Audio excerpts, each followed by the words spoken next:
Start planting in the backyard garden. Beautiful plant, especially grapes, a joy to behold each passing day.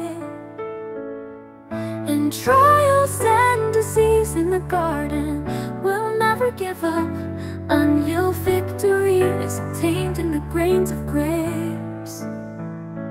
Beautiful plants, especially grapes, a joy to look at each passing day. Success is tasted, every picking and bite of every grapefruit.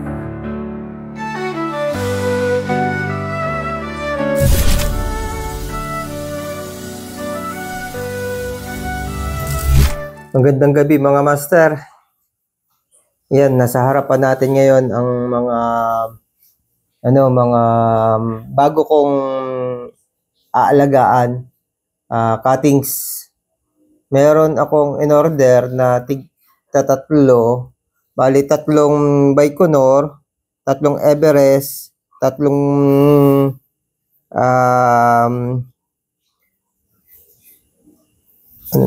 Black River,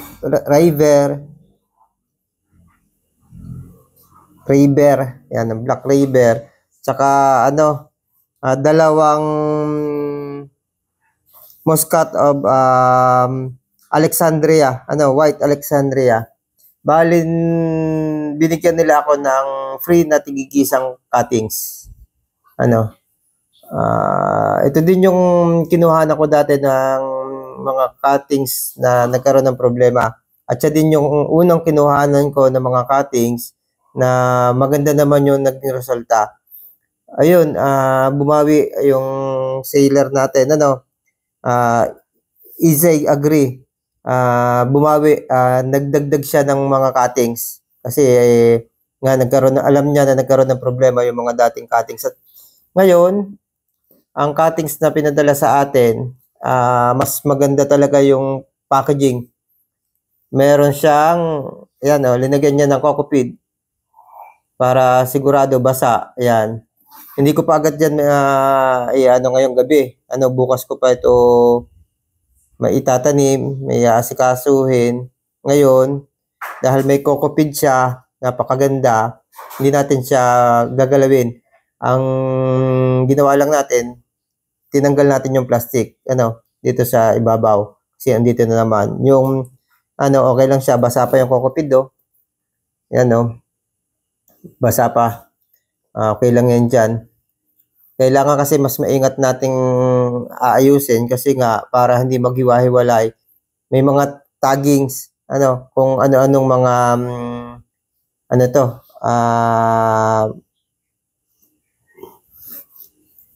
variety. Ayan. Ang gusto ko lang sana bilhin dati itong Baikonur ngayon, naisipan ko na makapag-produce na ng iba pang mga variety. Yun nga lang, talagang mahal ang cuttings.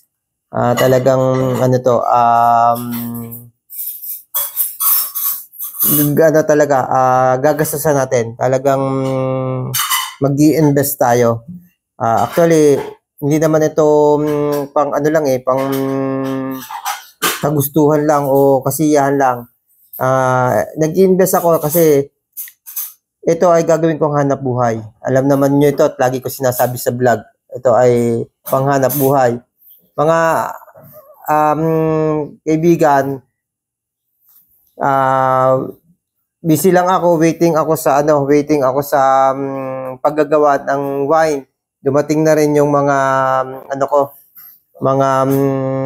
kagamitan para sa paggawa ng wine, yung ilan na basic o yung pangunahing kagamitan na pwedeng gamitin sa paggagawa ng wine. Bibili na lang ako ng prutas, kung ano yung season pa rin prutas na pwedeng gamitin. Siya na lang muna yung aking gagawin. Saka na lang siguro yung ubas, kasi mahal din ng ubas. Medyo mahirap ang mamuhunan, kasi sabay-sabay. Yun naman, kaya ko ginagawa yun para ma-perfect ko yung paggagawa ng wine, para ma-perfect ko yung paggagawa ng vinegar, kasi yun yung gagamitin kong package para sa pagbebenta ng halaman na ubas sa mga magiging kliyente ko. Tuturuan ko sila kung paano improve ang ubas na magiging bunga ng kanilang mga bibiling halaman sa akin. Ngayon mga kaibigan, kung meron akong halaman na naunang nakatanim, yun na yung mga yung aking table grapes at saka yung katawba ko na wine grapes, meron naman tayo uling mga bago na table grapes. Table grapes lahat ito mga kaibigan. Meron ditong table and wine grapes. Sinearch ko kasi ako ano yung nababagay sa gagawin kong produkto. Actually, nagpiperment ako, gagawa tayo ng wine, gagawa tayo ng vinegar. Bakit hindi natin bilhin yung pwedeng kainin na ubas at maaari din siyang mas maganda din siyang gawing wine. Kaya yan, ito na yon. Ito na yung mga product, ito na yung mga variety na pwede doon. Bukas ayusin ko to. Tapos dadagdag na lang po ako ng mga clips para sa vlog kong ito. Hello guys. Dito na yung ating in order na cuttings. Medyo basa pa rin. Okay na okay. Mainit naman ng panahon pa kaya hindi pa tayo makapag gawa. Yan. Mamaya natin tatanim natin sa mga taniman ito yung yung binili ko. Yan. Yeah.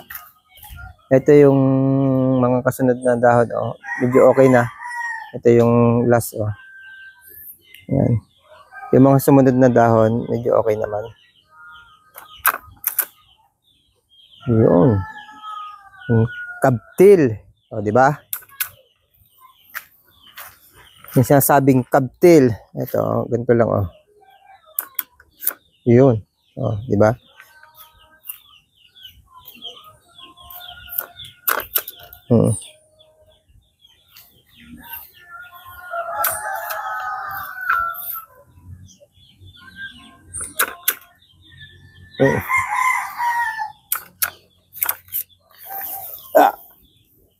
Natin.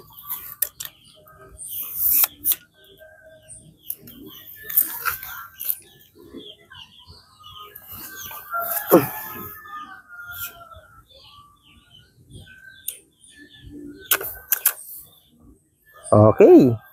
Diba? Ito naman. Ito.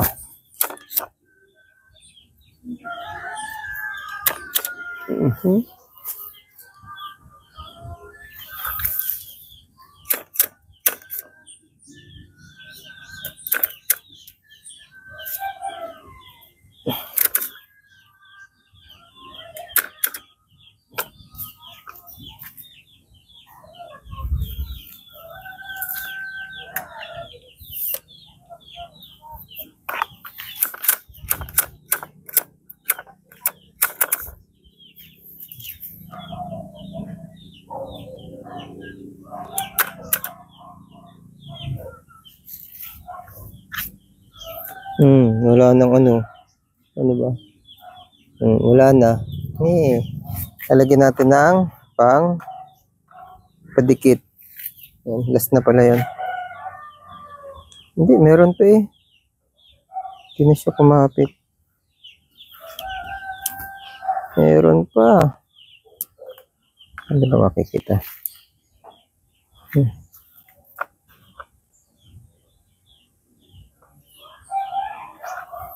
Meron pa naman. Yan. Mabit may sabit.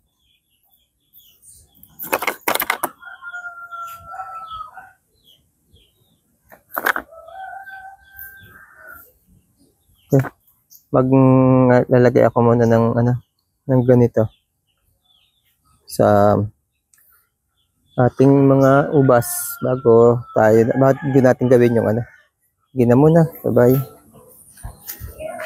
Ngayon lang ako nakatutok na bumisita ng isa ko. Dati nakita natin, ginamot natin yung ganito. Ngayon may mga sumisibol naman, wala naman. Yan. Okay naman siya. Pero chinek ko yung ilalim. May malaki palang problema yan. Sinearch ko sa internet kung ano yung sakit na yan. Fungus nga siya. Lip mold. Kasi nakita ko sa likod. Ayan, kung mapapansin nyo. Yan, ito to. Maamag siya. Ito siguro. Ayan yung tapat ng may mga spot. Yan, mga spot. Yung tapat niyan, likod niyan. Yan, may amag pala. Ayun. Meron yung iba na naninilaw na yung amag. Meron yung iba medyo ibig sabihin kailangan na sprayan pa.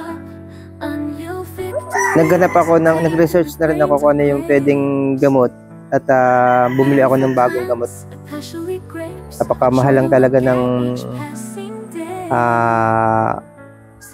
pag-performing, sa totoo lang. Pero kailangan natin gawin. Pinipilit yung tanggalin sana para yan yung isa nga halos na ubos yung dahon doon sa kabila. Ang tinira ko.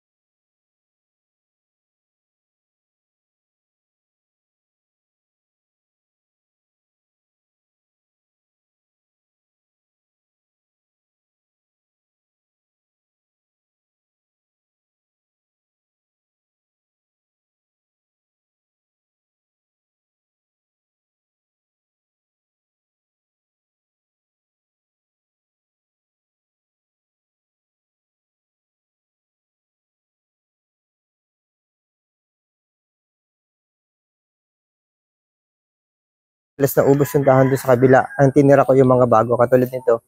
Tinanggal ko. Ayan natira yung mga bago. Ito, kailangan pa rin natin isprayan. But naisip ko, bakit ko pa tatanggalin? Isprayan ko na lang. At least may dahon siya. Isa sa kalbo. Ito Yan.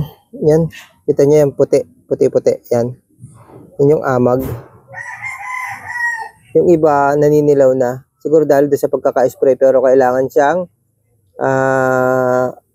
ulitan. Yan Kailangan siguro siyang ulitan. Ang ginawa ko, bumili na lang ako ng, di ba, organic yung ginamit ko nakaraan. Bumili ako ngayon ng synthetic. Synthetic yung gagamitin natin. Okay po.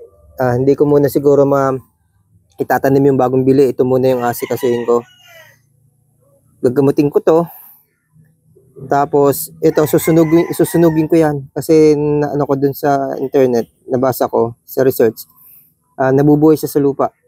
Kailangan spray ko mula lupa. Mula taas hanggang baba, hanggang lupa. O mula lupa hanggang taas. Ganun yung procedure ng pag-spray. Okay po. Kita tayo sa mga susunod na video. Gawan ko ng panibagong vlog yung paglilipat ko o pagtatanim ko ng bagong mga variety na binili natin. Mahal man yung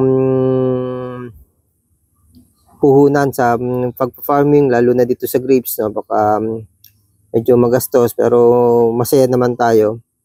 masakit sa ulo ko pag may ganitong problema. Ito ay naranasan ko lang o nagsimula noong bumagyo. Nagkaroon ng spot pagkatapos ng bagyo, padalawang araw, tapos yan na, yung spot, nagkaroon ng amag. Okay, mga kaibigan, paki-share po, paki-like, paki-comment po, any comment po, kung may suggestion kayo o kung nagustuhan nyo yung video na ginagawa ko.